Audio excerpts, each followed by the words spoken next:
came here, ang sabi ko, I will give 2 to 3 weeks na titingnan natin yung performance.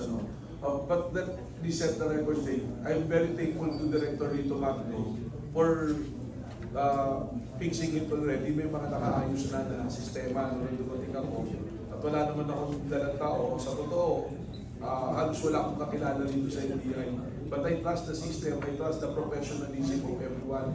Ang message ko lang palagi, ayusin natin yung ating panunungkulan because I will not tolerate illegal activities.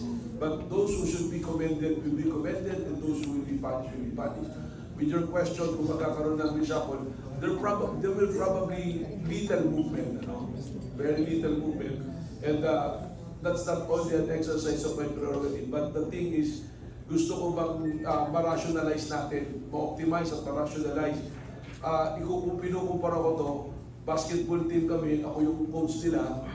Kung nakikita ko ang laro nito, point guard, at nag-laro ng center, ilalagay ko siya na maglaro ng point guard.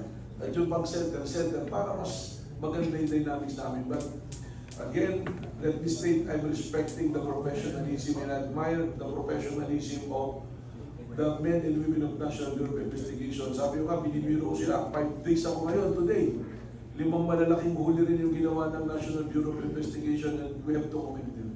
And yan yung directive sa akin ng, this is always in line with the directive of our President, Bongbong Marcos. Thank you.